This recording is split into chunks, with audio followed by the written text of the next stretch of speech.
नमस्कार दोस्तों।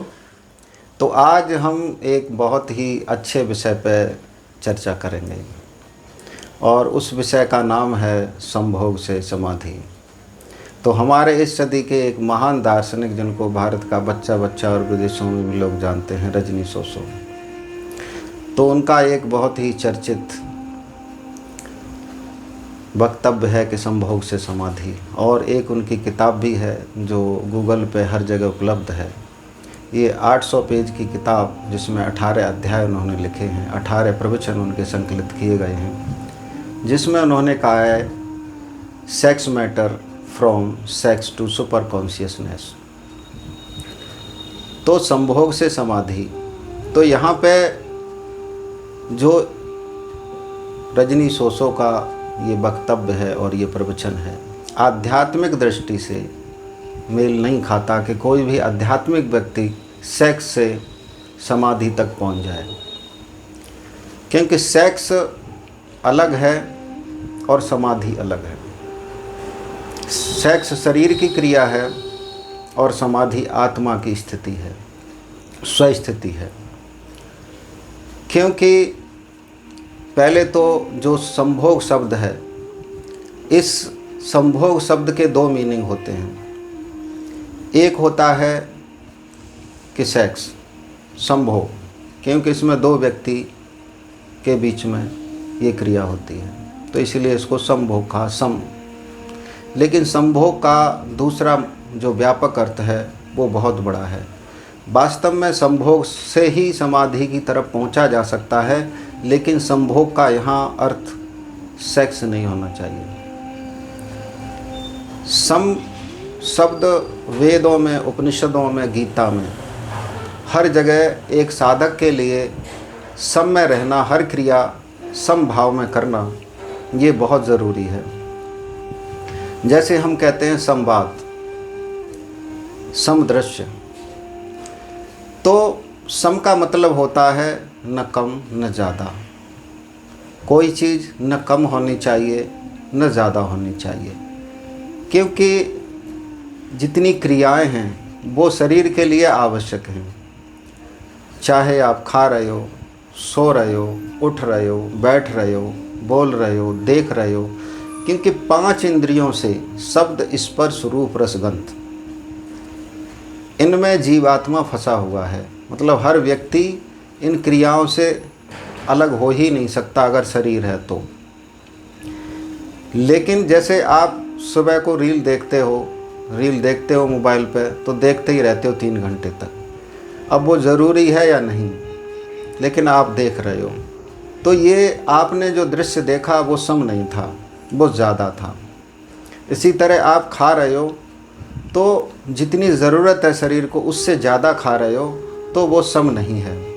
आपको अगर 6 घंटे की नींद की ज़रूरत है, आप 10 घंटे सो रहे हो, तो वो भी सम नहीं है। अगर आप 3 घंटे सो रहे हो तो वो भी सम नहीं है। सम का मतलब है जितनी ज़रूरत है, जितनी प्रकृति में रहने के लिए, जीने के लिए शरीर को जिस चीज़ की जितनी ज़रूरत है वो सम है।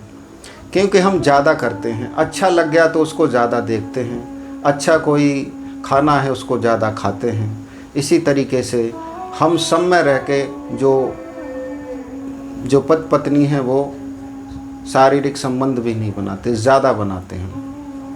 क्योंकि कोई भी काम करोगे तो जब तक सम में नहीं रहोगे तब तक वो चीज़ आपको बंधन बना देगी। तो इसीलिए ये संभोग का मतलब है समता में रह के किसी भी चीज़ को भोगना, और ये ज़रूरी है शरीर के लिए। संभोग का मतलब सेक्स नहीं है। सेक्स के लिए तो बहुत सारे जो शब्द हैं वो गांव में प्रचलित हैं और गाली भी देते हैं, उसमें भी लोग अलग शब्द यूज करते हैं संभोग के लिए। तो यहाँ पे अगर कोई भी कर्म समता में रह के किया जाए तभी आप शिव तक पहुँच सकते हो। मतलब तभी आप आत्मा का अनुभव कर सकते हो, इस ईश्वरीय तत्व का अनुभव कर सकते हो। जब तक आप संभोग नहीं कर रहे हो, समता में रह के केवल भोग नहीं कर रहे हो, समता में रह के ही आप सभी क्रियाएं नहीं कर रहे हो, कम या ज़्यादा कर रहे हो, तो आप अध्यात्म में जो वास्तविक स्थिति है उसको नहीं उपलब्ध हो सकते, खास तौर से जो गृहस्थ होते हैं उनके लिए। इसीलिए गीता में भी कृष्णचंद्र ने जो 6वां अध्याय है उसका 16वां और 17वां श्लोक है, उसमें कहा है कि उचित आहार विहार निद्रा और उचित कर्म सम भाव में रह के जो करता है वही इस यथार्थ ज्ञान को उपलब्ध होता है, दूसरा नहीं। तो संभोग से समाधि, कोई अगर समता में अगर पूरी जिंदगी बिताता रहे और किसी आत्मज्ञानी पुरुष की शरण में चला जाए तो वो उस ब्रह्म ज्ञान को या स्वस्थिति को उपलब्ध हो जाएगा। तो यहाँ पर रजनीश ओशो ने जो बात कही और उन्होंने अलग अलग 18 जो अध्याय लिखे हैं संभोग से समाधि के, उसका कोई अध्यात्म से रिलेशन नहीं है, कोई उसका संबंध नहीं है। क्योंकि अगर कोई भी व्यक्ति जब शारीरिक संबंध बनाता है तो उसकी ऊर्जा की हानि होती है।